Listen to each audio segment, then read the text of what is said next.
Merhaba geleme heyeca hum biher hatun semsera serçevan hatun.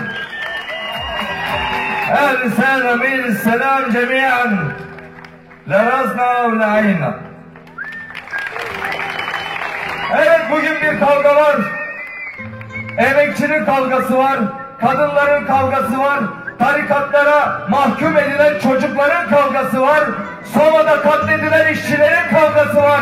Bir kavga var faşizme karşı, bir kavga var hürriyet kavgası.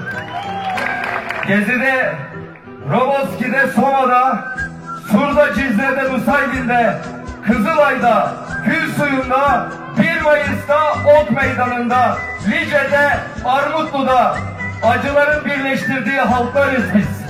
Ataması yapılmayan ve işsiz bırakılan gençlerimiz için, KHK'yla atılan ve direnenler için, şiddete, tacize, tecavüze uğrayan kadınlarımız için, cemaat yurtlarına mahkum edilen ve yakılan çocuklarımız için, emperyalist bir savaşla ülkeleri yok edilen Suriye halkları için biz kazanacağız.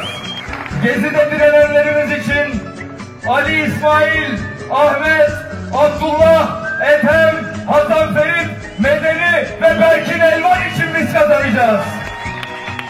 Tayyip Ana için, Miray Bebek için, Soma'da kaybettiğimiz madenciler, her gün iş cinayetlerinde katledilen işçiler, inşaatlarda gömülen işçilerimiz için biz kazanacağız. Suruç'ta kaybettiğimiz devrimci gençlerimiz için biz kazanacağız. Ankara'da barış çığlığını yükselttiği için katledilen insanlarımız için biz kazanacağız. 16 yılda talan edilen doğamız, katledilen sokak hayvanlarımız, sadece bir diktatörün sarayı için kesilen yüz binlerce ağaç için de biz kazanacağız. Son söz Üstad Yılmaz Güney'den, herkes ama herkes bilsin ki mutlaka ama mutlaka biz kazanacağız.